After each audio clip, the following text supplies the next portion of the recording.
राधे राधे। प्रेम से बोलिए राधे राधे।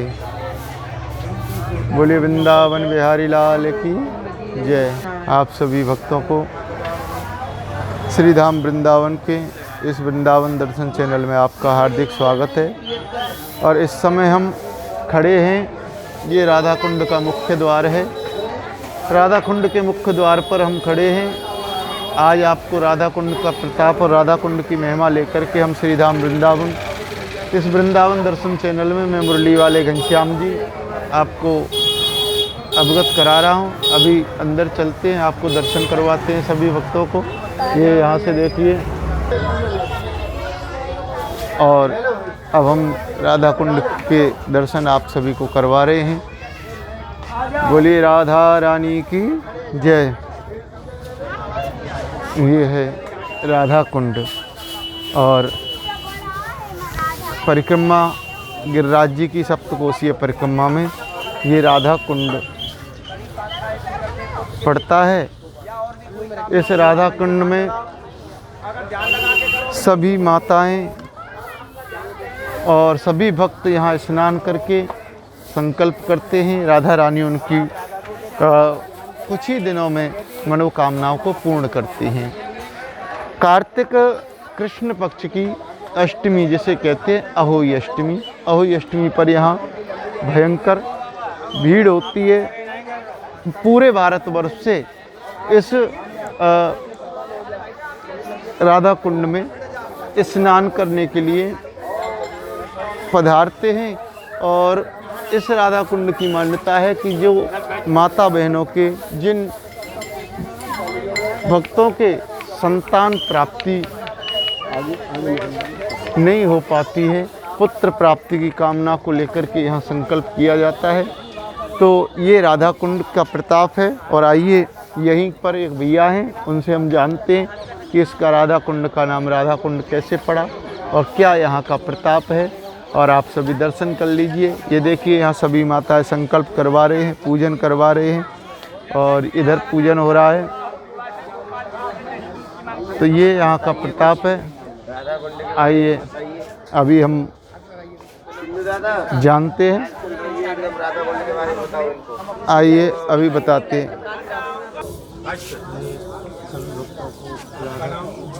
राधा कुंड के दर्शन आप सभी कर रहे हैं और यहीं पर पंडित जी हैं, आपको राधा कुंड का सावन वाले बाबा को हटाओ वहाँ से। सावन वाले बाबा महाराज जी की राधा कुंड का क्या प्रताप है, कैसे राधा कुंड का नाम पड़ा? ये राधा कुंड हमारी राधा रानी ने सोने के कंगन से बनाया है और भगवान ने बंसी से बनाया है। यहाँ भगवान गाय चराने आते थे, कंस मथुरा में राज करता था, तो कंस ने ढिंडोरा पिटवाया, जो कृष्ण को मार देगा उसके लिए आदि संपत्ति देंगे।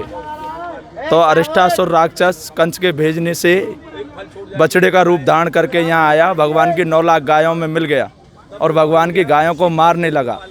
तो भगवान से हमारे ब्रज में भैया को दादा कहते हैं। तो कन्हैया से बोले, दादा देखो तो कोई बछड़ा पागल हो गया है। नहीं, मेरे नंद बाबा के यहाँ 9 लाख गाय हैं, सब मुझसे स्नेह करती हैं। तो बछड़ा इधर से भगता भगता उधर पहुँच गया और भगवान ने उसके दोनों पैर पकड़ के उसका वध कर दिया। तो राधा रानी मक्खन लेके शाम की लीला में प्रवेश हुई, तो बछड़े को मरा हुआ देख के कहा कि ये बछड़ा किसने मारा है? जो हमारे ब्रज में गौ हत्या कर देता है उसका मुख भी नहीं देखेंगे हम। तो ग्वालाओं ने कहा ये किसने मारा है? अरिष्टासुर राक्षस है, कंस का भेजा हुआ दैत्य। तो भगवान ने हाथ पकड़ के राधा रानी से पूछा, राधा रानी मैंने कोई राक्षस को उसका उद्धार किया है, मैंने कोई बछड़े को नहीं मारा है। बोले भगवान इसके कंठ से प्राण बछड़े के रूप में निकली हैं, तो आप गौ हत्यारे हो गए, तो कैसे पाप मोचन होगा? आप 68 कोटि तीर्थों में जाके स्नान करके आइए। तो भगवान ने कहा, ब्रजवासी वल्लभ सदा मेरे प्राण आधार, इनको तनक ना सारिए मुझे नंद बाबा की आन। मैं ब्रज को तभी त्यागूंगा तब कंस को मार दूंगा। तो भगवान ने रात्रि के 12 बजे अगोई अष्टमी वाली रात के दिन नियुक्त किया। वैसे एक बात और मैं बता देता हूँ कि कहीं भी जल को रात्रि के 12 बजे नहीं छुआ जाता है, मगर हमारी राधा रानी की ये कृपा है कि यहाँ रात्रि के 12 बजे स्नान होता है। कार्तिक वदी अगोई अष्टमी आती है, उस दिन भगवान ने यहाँ समय नियुक्त किया और अपना कुंड बना के पाप मोचन किया। सभी देवता अपनी झाड़ियों में जल लेके आए। 2 देवता नहीं आए, केवल गंगा जी नहीं आई और पुष्कर राज नहीं आए।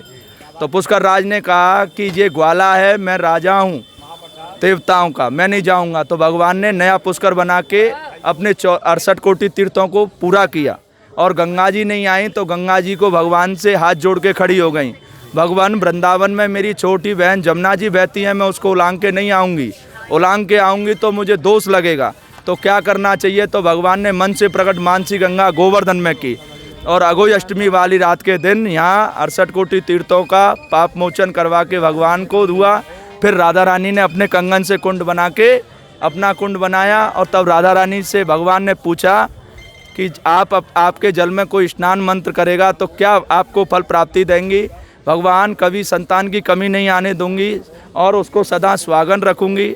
और भगवान के कुंड में स्नान मंत्र पूजा करने से वैभव लक्ष्मी का आह्वान होता है। ये दोनों कुंडों की हमारी कथा है। बोलिए राधे राधे। अभी आपने महाराज जी से ये जाना कि राधा कुंड का क्या प्रताप है। सभी भक्त वृंदावन दर्शन चैनल के माध्यम से आप देख रहे हैं और आप सभी आहुई अष्टमी पर इस ब्रज वृंदावन धाम में गिरिराज जी में राधा कुंड में गोते लगाने के लिए अवश्य पधारें। जय जय श्री राधे, जय जय श्री श्याम।